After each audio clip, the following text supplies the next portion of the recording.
Hello, my name is Elizabeth May. In 1982, three major multinational pulp and paper companies operating in Nova Scotia, Canada, got permission from the Nova Scotia provincial government to spray very controversial chemicals, the herbicides 2,4-D and 2,4,5-T, often known as Agent Orange. I was one of many people who organized then at the very grassroots level from community to community across eastern Nova Scotia to try to stop the spraying of these chemicals on our forests, affecting our streams, our homes, our lives. The political system failed us. We ended up going to court. It became a classic, famous national environmental court case. One commentator at the time said you could call this a David and Goliath struggle, except that this time Goliath has the slingshot. It is the intention of the Department of Fisheries to... June 21st, 1982. The Nova Scotia government approves spray permits on 20,000 acres of forest land with the herbicides 2,4-D and 2,4,5-T.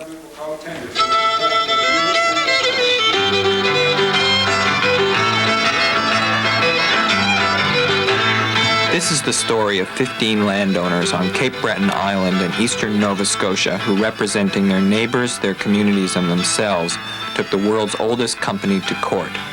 Concerned for their environment and their health, they wanted to stop Stora Kopparberg of Sweden, acting in Nova Scotia as Nova Scotia Forest Industries, from spraying herbicides on forests near their homes.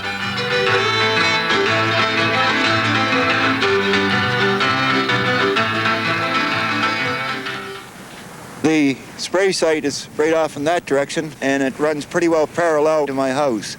It's approximately another 1,200 feet up to the spray site. Bob Sampson is a chainsaw dealer who manually weeds his woodlot. When the trees start to grow, you have a little bit of shade from the little hardwoods that's growing up there, but eventually the suckers that comes out of these stumps may interfere with some of the softwood, so they have to be removed. So this whole area here, which is about 800 or 1,000 trees planted in here, and it's almost an acre. I got most of the big work here done now with the chainsaw. It took me all of 3 hours to go through it. John Dan McIntyre, at 71, is the oldest of the 15 landowners to go to court. 4 generations of McIntyres have lived on McIntyre's Mountain. Well, I was reading quite a bit about it, and on account of this brook and my family getting their water out of it, and the other people, I was scared. It's not like it's in a few more years that it's going to show. To provide funding for the court case, the Herbicide Fund Society was established. Victoria Palmer, artist, farmer, and mother of 3, is the society president. Peter Cummings, a writer, is its public relations spokesman. Early in the spring, we wrote to the government and we suggested to them that it would be a good idea, since local people knew more about their area than anybody else, that there would be hearings regarding the issuing of permits for spraying, that local people would have a chance to have some input into the decision whether a particular area was to be sprayed or not. And very shortly after that, the government in Province House in Halifax sort of did the opposite. They said, okay, all the information on applications and for permits, etc., will no longer be public information until the permits were granted. So it was a real slap in the face. That's been the biggest shock to me, is not that a private company will try and get away with something or other that people in the community don't want, but that government, which is the only agency in our society set up to protect people, would abrogate that responsibility and actively go out as if they were salesmen for a chemical company or advertising promoters for a pulp company, and act in that way instead of acting in the best interests of people. George Henley, Nova Scotia's Minister of Lands and Forests. These herbicides are safe as water. As far as the spray program goes, if we sprayed cold water, the anti-spray groups would be against it. There are those that either through misguided convictions, or maybe worse still by complete support of subversive elements under the guise of environment, have dedicated themselves to the very destruction of our forest industry. If you want to stop the spraying, go to court. Minister of the Environment, Greg Kerr. Dear Mrs. Palmer, thank you very much for your letter regarding herbicide spraying. I appreciated receiving your comments. Sincerely, John Buchanan, Premier of Nova Scotia. June 21st was the day that the permits were announced, and I remember it exactly because what happened was I was going out to Waikagama to my friend's house, Liz and Ken Calder, to have dinner there before a panel. Elizabeth May, articling lawyer, is Nova Scotia's best-known environmentalist. In the late 1970s, she successfully organized public opposition to pesticide spraying against the spruce budworm. Ken said, I just heard on the radio something about herbicide spraying. I don't know where, I don't know what kind of herbicides, but they announced on the radio that there were permits for all 3 pulp and paper companies, and it was a total of something like 20,000 acres. And I think they said something like Glen Coe, which would be near us here, so what do we do? So before we went to the meeting, I tried to call several people, first in the news media who didn't have any information, then several Department of Environment people at home who wouldn't talk to me. And when I finally found out that there were over 52 different spray blocks, some of them quite near people that I knew and communities that I knew quite well in Cape Breton and eastern Nova Scotia, by that time we were as little as 2 weeks away from when the spray program would start. Sky Mountain, Cape Breton. This proposed spray site on Crown land that has been clear-cut and reforested is the source of drinking water for the Micmac Indian Reservation in the valley below. Ryan Gugu is the chief of the Waikagama Band. We're on top of the Sky Mountain now, and most of the Indian people, migrate here during the summer to pick berries. Eh? This is all raspberry bush you've seen here. And we have blueberry patches all over the place here, and we have all kinds of wildlife. This is part of our livelihood here for the Micmac people, and we come here, during the summer, women and elderly people and children to pick berries, and in the fall, we get our wildlife here, like deer and rabbits and partridge, This place is just abundance with the wildlife, and this is our livelihood here, and the reserve is just beyond another 600 meters. You'll see the boundary lines of the reserve. Well, this is the kind of seedlings this company had planted here, all over these clearings here, right? This is the kind of seedlings we pulled out when we had the symbolic protest against the company, for aerial spraying on these chemicals. In the mid-1950s, the government of Nova Scotia under then Premier Robert Stanfield was approached by Sweden's Stora Kopparberg. Stora is the oldest incorporated company in the world, over 800 years old. Their principal holdings are in wood products and the production of electricity from nuclear and hydro power plants. The 2 major interests controlling Stora Kopparberg are Volvo International and the Wallenberg family of Sweden. The Wallenbergs are Scandinavia's largest banking family. Their business motto is, to be, but not to be seen. The Nova Scotia government, faced with the severe economic depression on Cape Breton Island, was looking for an industrial stimulus for the area. A pulp mill would provide woods work and factory employment. Nova Scotia Forest Industries was given 1.5 million acres of Crown land under a 50-year lease.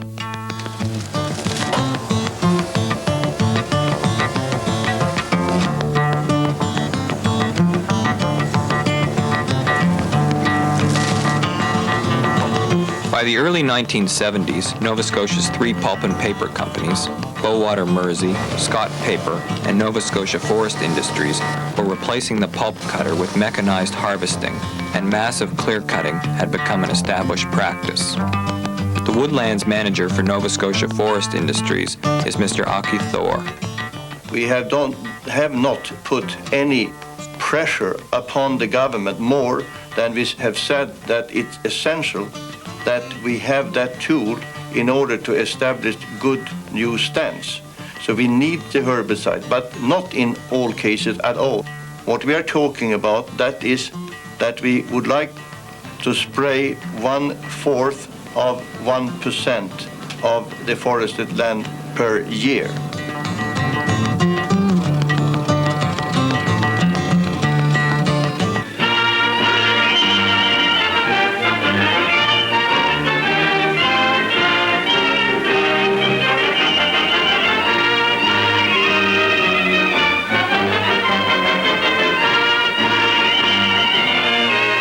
Herbicides were developed during the Second World War as part of research into chemical weapons.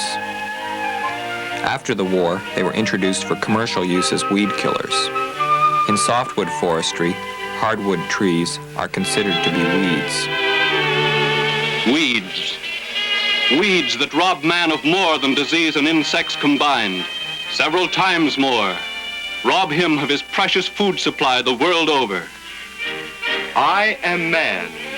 In age-old battles against this silent foe, I have fought with my bare hands and with tools, chopping and hacking, cutting and slashing. Thus the struggle went on, constant and slavish, expensive and hopeless, unending. Man the loser, until one day, victory, victory certain and absolute. Triumph complete and lasting. For the first time in man's long fight to reap full bounty from the land, weeds defeated, killed permanently, roots and all, without damage to life-sustaining crops and grasses. Death to weeds and life for the land of Canada and the world. Victory for man from science. Louis Regenstein, author of America the Poisoned.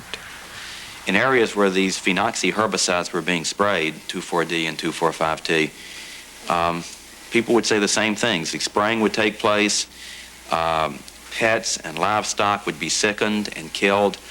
You'd go into the woods and there'd be no birds, and you'd find dead birds and dead deer and dead animals. People in the community, many people in the community would become sick with flu-like symptoms that they were unable to shake and get rid of. Women would have miscarriages. There'd be a lot of deformed babies born in the months afterwards. I tried to go back and interview these people 2 or 3 years after these spraying episodes took place. And that was one of the most shocking and depressing things I've ever done, because almost without exception, the people I talked to said things such as, well, my husband has now died of cancer, or my daughter has cancer, or I have cancer, or, you know, the family's been sick for the last few years. And it seemed that almost everyone I talked to was struck by cancer or some other, you know, extremely serious health disorder in these areas that had been sprayed. In 1969, near Annapolis Royal, the Nova Scotia Department of Agriculture instituted a marshlands reclamation spray program using the herbicides 2,4-D and 2,4,5-T. The spray drifted onto farmland owned by the family of Robin Warren. Cows had 17 abortions in the winter of 1969-70, and between the time of the spraying and the time we sold our herd of cows in 1981, we had 68 sets of twins. My brother died of cancer in 1978. Whether that was as a result of him eating the vegetables that were grown in the garden that the spray drifted on, or drinking the milk from the cows, I can't say. I have an idea, and he had an idea before he died.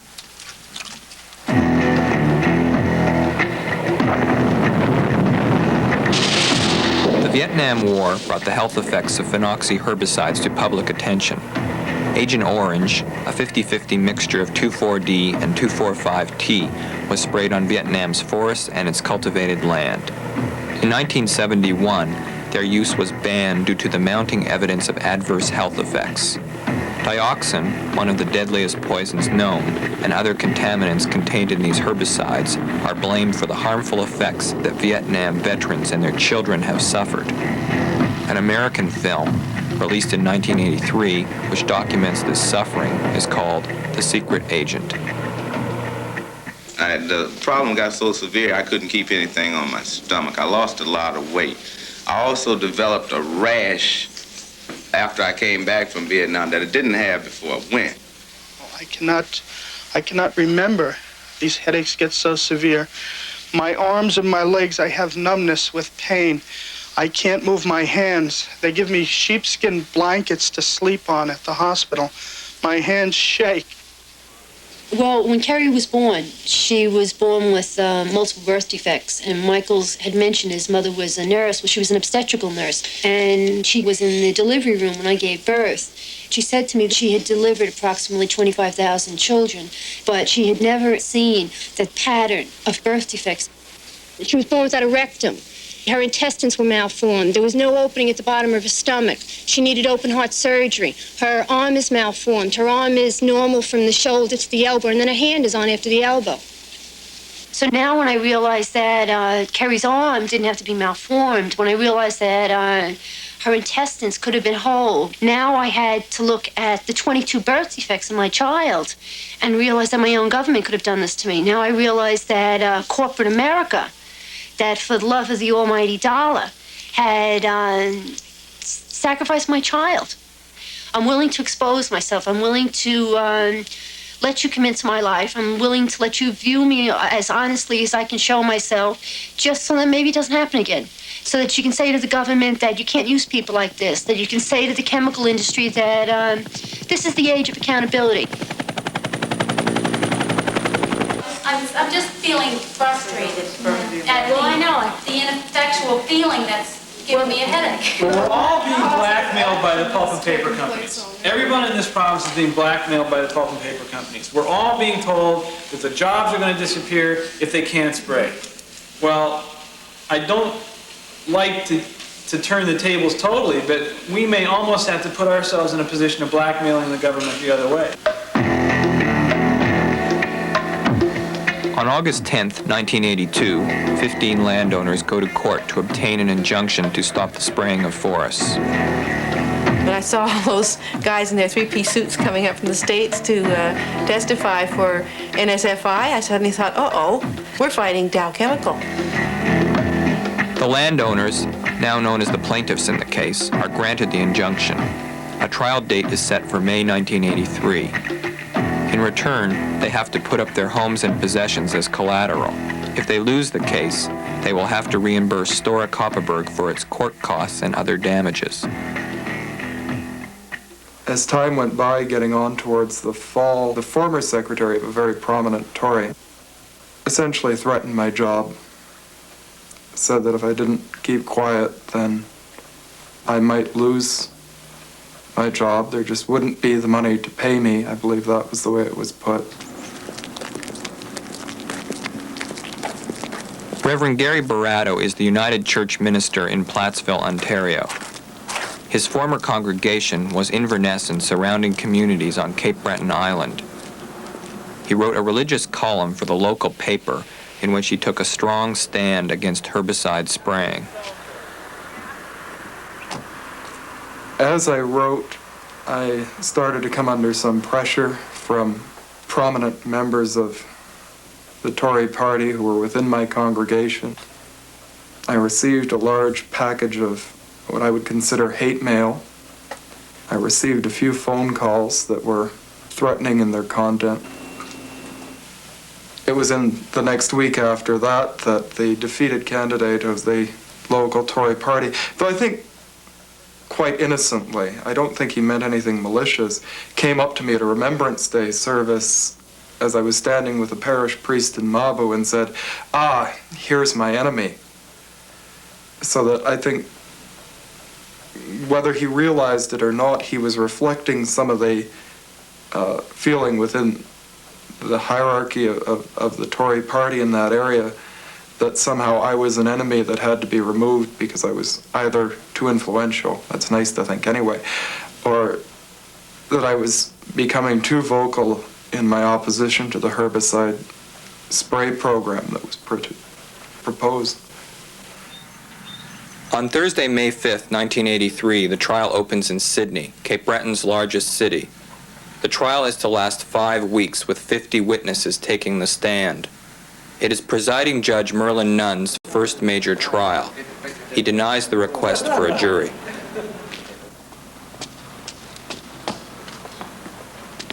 Lawyer for the defense, George MacDonald. As far as I'm concerned, our client doesn't have to prove anything.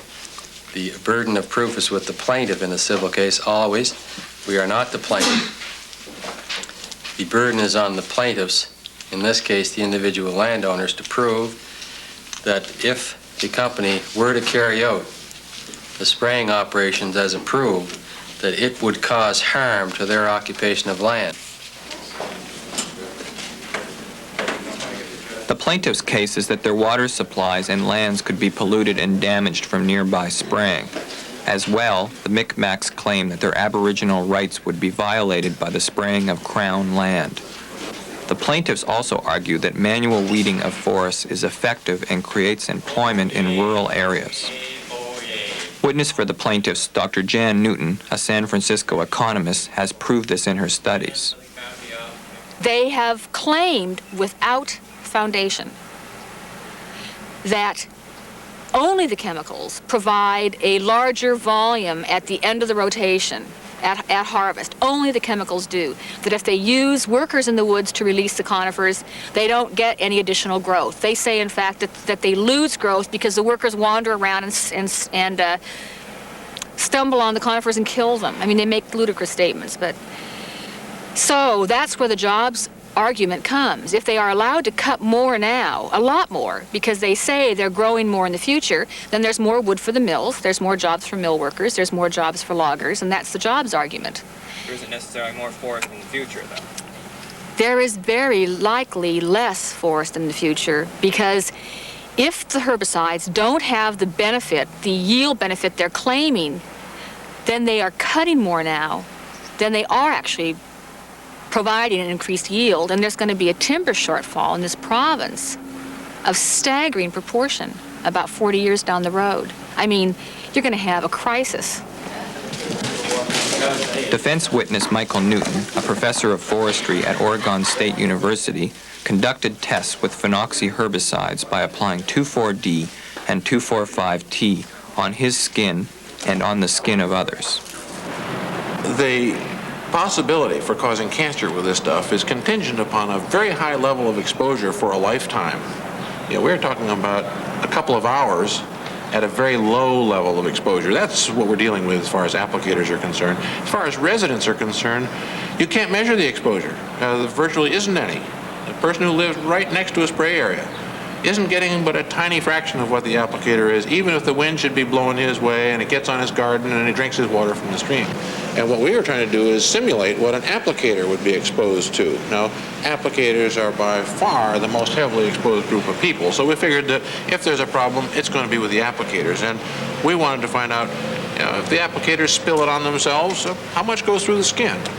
So what we discovered was that under the worst case type of spill, the applicator may get about a 300th of the amount that would cause him some difficulties. And he has a very large margin of safety, and the skin is a good way of keeping this stuff out. And what we discovered really is that if you don't want to take in too much 2,4-D or 2,4,5-T, don't drink it. Judge Nunn commented. Dr. Newton was an impressive witness, obviously well qualified and extremely knowledgeable in his area of expertise.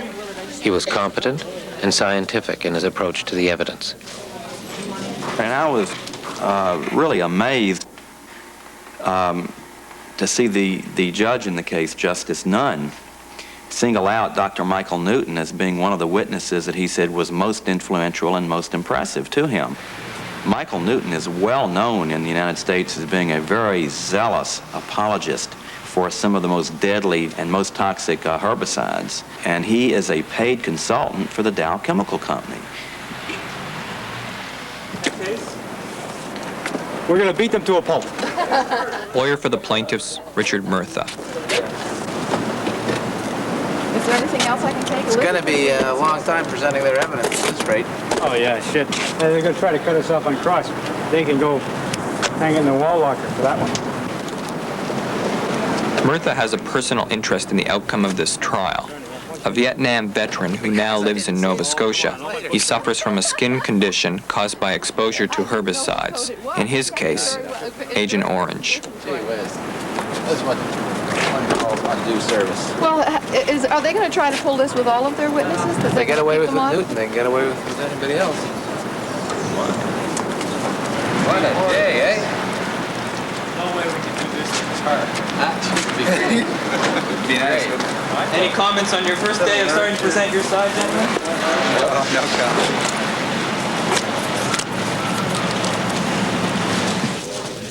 Dr. Michael Eriksson has come from Sweden to testify on the health effects of 2,4-D and 2,4,5-T.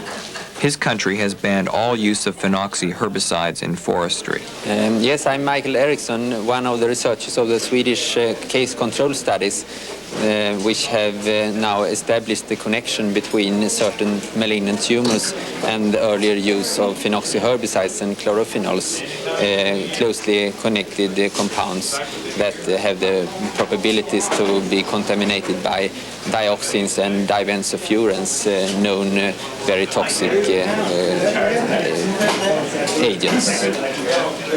And our studies have in that way clarify that you have about 5 or 6 times greater risk to develop those diseases after having been exposed to those substances. Stora Kopparberg is a Swedish company. This very Swedish company, Let's, is Nova Scotia and daughter Nova Scotia Forest Industries spray these substances here. I think then you feel rather ashamed to be a Swedish citizen. Goodbye. Thank you for everything. Goodbye, Thomas. God bless you. I'll see you when I come to Sweden. Goodbye.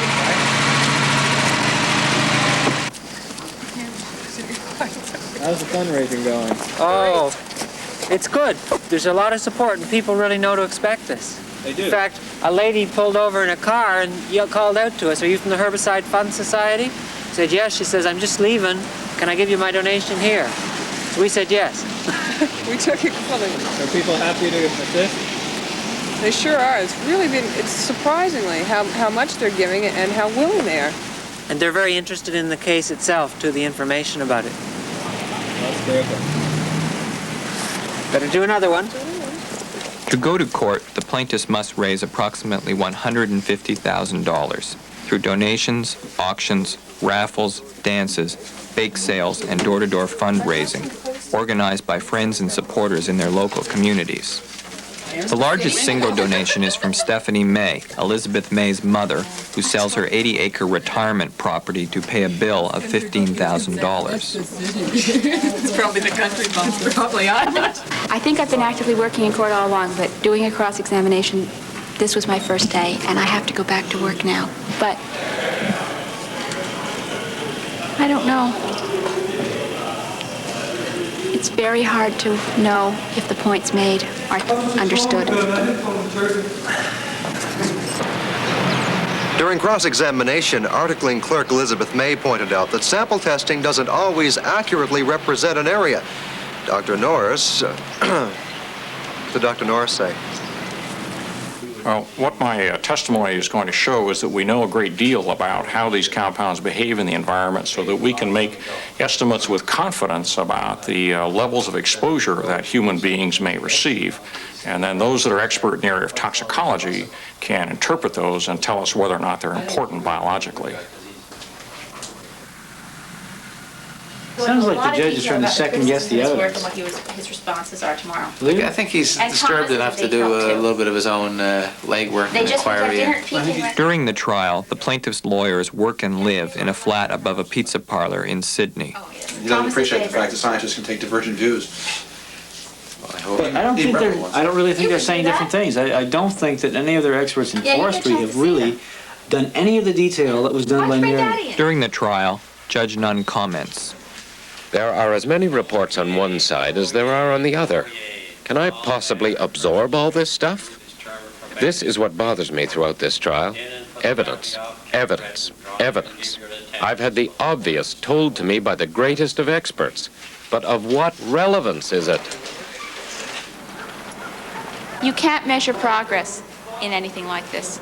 All you do is just stay in, try not to have physical, mental collapse in the middle of it, listen to the other side's evidence, try to make your points where you can, and endure. It's an endurance trial. That's all How are you enduring? We're still standing, and we've got a weekend now. Bye-bye.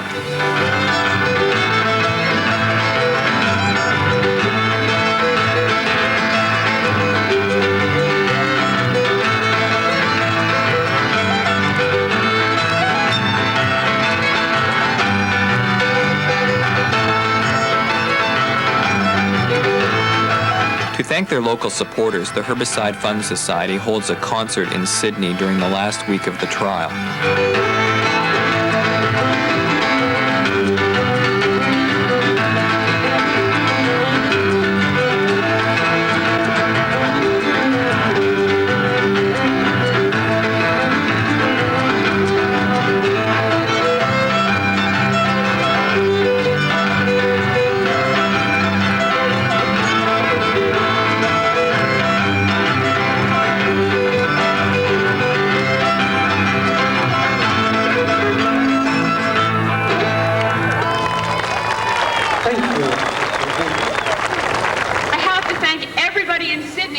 Having the case here is having the hometown advantage, and we've had such wonderful care from everybody here. I want to thank the Victoria Rose Flower Shop for sending us flowers, and Marjorie McQueen for doing our laundry, and I want to thank the Birminghams for taking such wonderful care of our expert witnesses, and I want to thank, I think it's Mrs. McDougall in East Bay who's been sending us lasagna.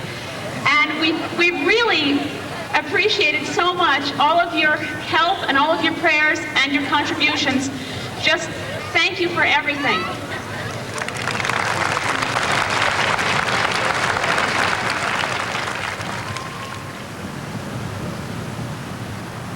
It will take Mr. Justice Merlin Nunn 101 days to render his decision. I won't be solving all the problems of the world, only some of them.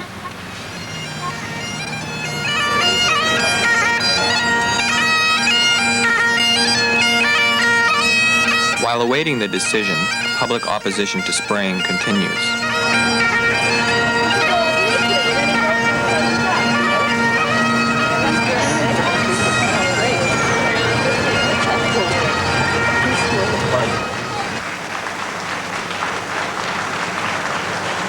As you are undoubtedly aware, 3 Canadian provinces, British Columbia, Saskatchewan, and Ontario, have already banned the use of 2,4,5-T on the basis that this substance poses an undue health risk. Attorney General of Nova Scotia, Harry Howe. I remember years ago, we had a whole issue here about fluoride in our drinking water. I was then growing up, and I heard all this. How are your teeth now? Fine. Yeah, they're probably better than they would have been if we hadn't Do you had believe fluoride. that, You're too? darn right I do. I love you. Because I Okay. think the clinical So what evidence is in. benefits am I going to reap from spraying of the forest? Because if I took fluoride in a concentrated form, it would kill me. See? But if I take it in the proportions which the scientists worked out as being safe. What proportion were they? Well, I don't worry about the numbers. But you should. You really should. I don't have to prove it to you. Events have proved it. You follow me? And what I'm leading up to, well, look. It's been in drinking water all over this province, and it has been beneficial, and it certainly has not been harmful. No, but I'm saying to you, the analogy is there. You follow me? No, you understand what I mean by a word analogy? Yes, of course. All right, so that we have that How about the experience as analogy? one. These chemicals are banned all over the Western world except for Nova Scotia. Now, I'm not talking to you. No, I'll speak to you on that, sir, if you will give me the moment. No, well, I'm not giving you many moments because I am telling you, quite frankly, my position is that the scientists can work out a safe proportion to use the spray, I wouldn't compare and that, in my view, that it then becomes a beneficial use. Many chemicals are in our soils. Well, I don't want to and in speak our in environment. analogies right now. We only have a few You moments. have my view, okay? On Good? teeth. Yeah, I'm in favor in safe proportions. All right? Take care of your teeth. Okay. I'll try to take care of my health. You look now. after yours. We tell you. On September 15, 1983, the decision is handed down. Judge Nunn rules against the plaintiffs and holds them responsible for costs and damages. I have not heard sufficient evidence to warrant any fear of risk to health. The evidence does not even come close to establishing any probability of risk to health. If all substances which are carcinogenic or otherwise toxic were removed from use, we would have no air to breathe or potable water, and many common everyday products necessary to our life would be removed. Plaintiff Linda Calvert lives in Big Interval, Margaree Valley. I'll never be the same again, that's for sure. I jokingly refer to it as having lost my virginity in the worst possible way. I feel that everything that I was before, everything that I believed in, and I was probably naively so, has sort of crumbled away, and I'm sort of becoming very suspicious, very skeptical, distrustful of, quote, end quote, the system. That's the legal system, the justice system, everything. I don't think I'll ever go back to the way I was. Plaintiffs in the herbicide court case announced today that they will appeal the decision of Mr. Justice Merlin Nunn to award costs against them. Plaintiffs have not yet decided whether or not to appeal the decision which denied them an injunction against the spraying of 2,4-D and 2,4,5-T in forests near their homes. It is time they abandoned spraying and got about the business of hiring workers to manage the forests with manual weeding. Mr. Buchanan has said that we had other forums to go with. If we had accepted those other forums, the Royal Commission is still out. We would have been sprayed 2 years. We had 48 hours. I had 48 hours to make a decision of whether these things were proper to be sprayed, whether they were harmful, whether they would affect myself, my neighbors, my child, my wife, other industries which I'm involved in, and other natural resources.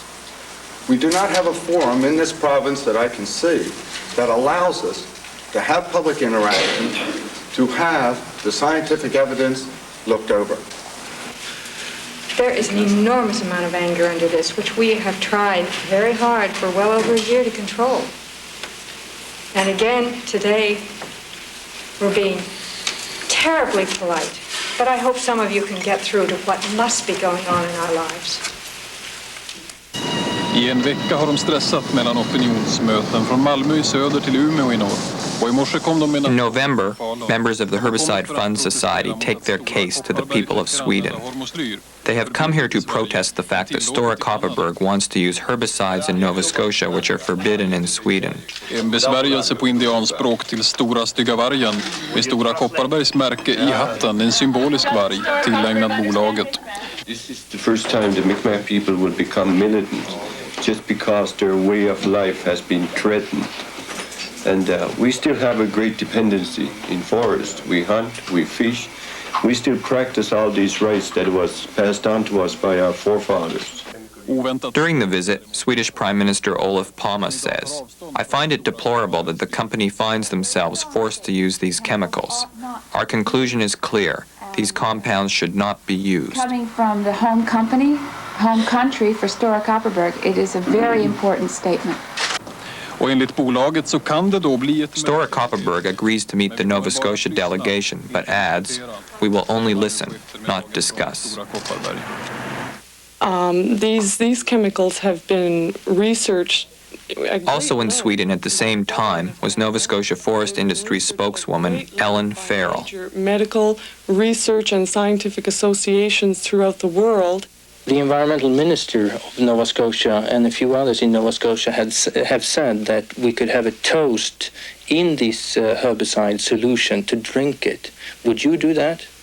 Yes, I think I would, you know, because it was testified to during the court trial, and although I don't think it should be necessary, it was testified to that not just a woman, your average woman, but a pregnant woman could drink 2 liters of the mixture every day for the rest of her life. They meet with Stora Kopparberg's managing director, Eric Sundblad. How are you? This is Mr. Gary. Hello. Glad to meet you, sir. Yes. I have De tre från Nova Scotia fick träffa Erik Sundblad. De var nöjda med det. För Falun och Stora Kopparbergs huvudkontor var ju egentligen målet för deras protestresa till Sverige. Men när de kom ut igen, då var de inte lika nöjda. The meeting lasts 5 minutes. And how do you react after the meeting with the director of Stora Kopparberg? I'm glad we have achieved our goal, that he has met with us. He has seen that we are people. Jag är glad över att han har velat träffa oss. Han har sett att vi är människor som kom från Kanada. We're pleased to have just had that opportunity. However, it is discouraging the fact that we cannot Men det have är a synd conversation att vi or inte kunde discussion. diskutera med honom. Brian, after this meeting, do you think that you'll ever have a chance convincing Stora Kopparberg? He's the coldest human being I ever met. In Sweden anyway. I never seen such a man like him, you know. Han är den kallaste människa som jag mött någon gång. And he's not Jag har aldrig träffat en sån människa. and he doesn't care too much about other people. Han är omänsklig och bryr sig inte om andra människor. Power and fame. We work under the instructions of the Canadian authorities. Should those instructions be changed, we would have to follow revised instructions. The licensing and registration of insecticides and herbicides in Canada is under the authority of the Department of Agriculture, and although the Departments of Environment, Health and Welfare, and Fisheries and Oceans have an advisory role, the Department of Agriculture maintains strict control over the licensing process. In December, plaintiff Vicky Palmer, president of the Herbicide Fund Society, goes to Ottawa to assess political support for appealing the case and changing procedures of chemical licensing, registration, and permit granting in Canada. Her first stop is to see Simon de Young of the New Democratic Party. One of the pieces in the charter should be a guarantee to a safe world, that our generation shouldn't be allowed clean water, clean air. to despoil our environment at the expense of future generations, that there should have been in the Constitution, or that our Constitution should have been more contemporary, more forward-looking, and that we should have had environmental guarantees. But what the problem that we've had, we were told that if you had had an actual spraying taking place, you'd have probably won, because you could prove trespass, that's it. You know, you're home free. But because we stopped them before they did it, we lost.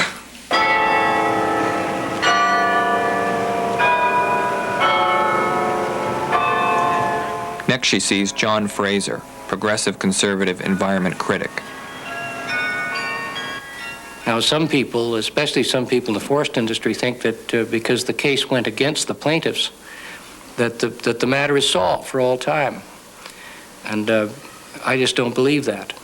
And I think that we're going to have to attend to the system and take a look at it and make some adjustments probably, so that people will have more confidence that when something is licensed to be used, if it's used according to the conditions that are set out, that at least within the realm of common sense and human experience, it's not going to do some lasting and terrible harm.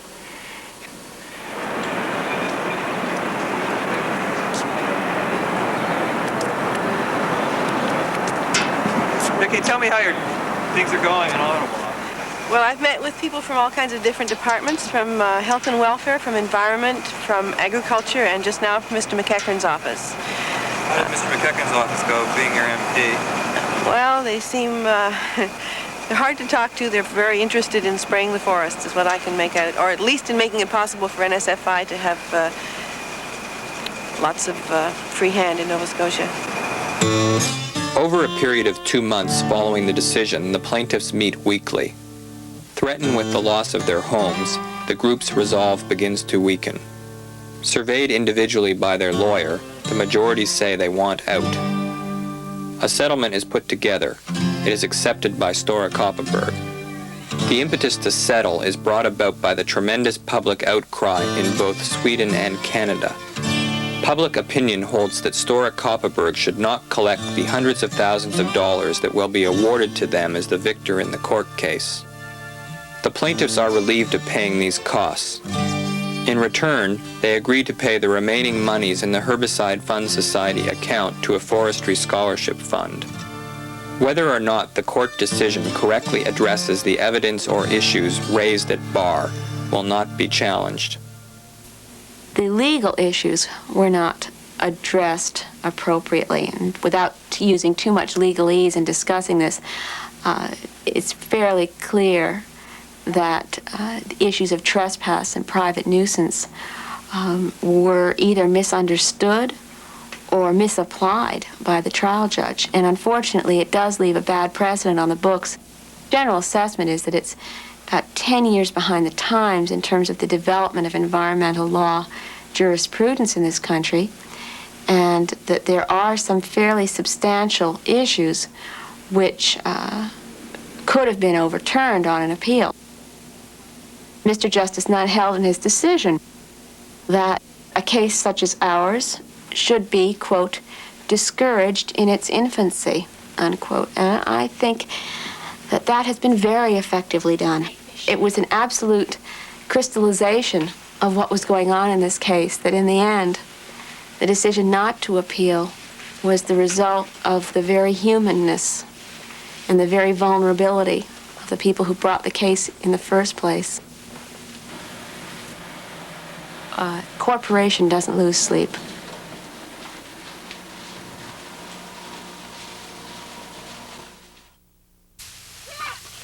Seven years later, in 1990, the battle over spraying continues. 2,4-D and 2,4,5-T were never sprayed after the court case, but others with names like Vision are sprayed, often within a few hundred feet of people's homes.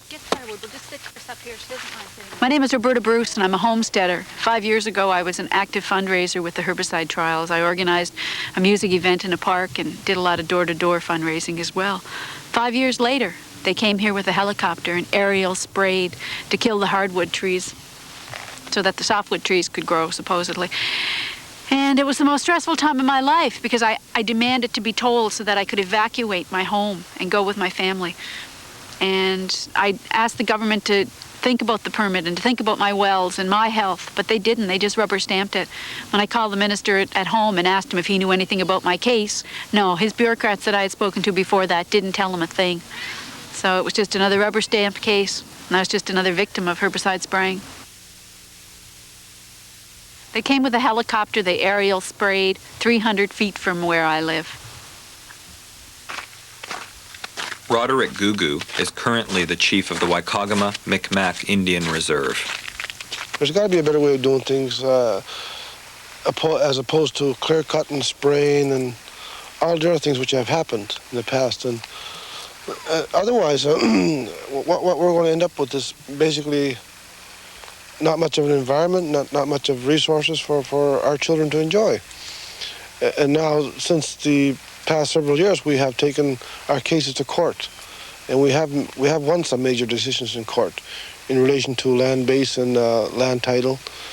And hopefully, with these court decisions, we'll be able to sort of slow down or maybe help enhance the way our forests are being managed today, but by the provincial government and the huge pulp companies which seem to live off the land itself. Ironically, in the years following the court case, Elizabeth May became the senior policy advisor to Canada's Minister of Environment. Today, she is the director of Cultural Survival Canada and the Sierra Club of Canada. I think one of the most interesting things I discovered when I was working as senior policy advisor for the federal Minister of Environment was to discover that the herbicide case had a very significant impact in Ottawa and in the bureaucracy.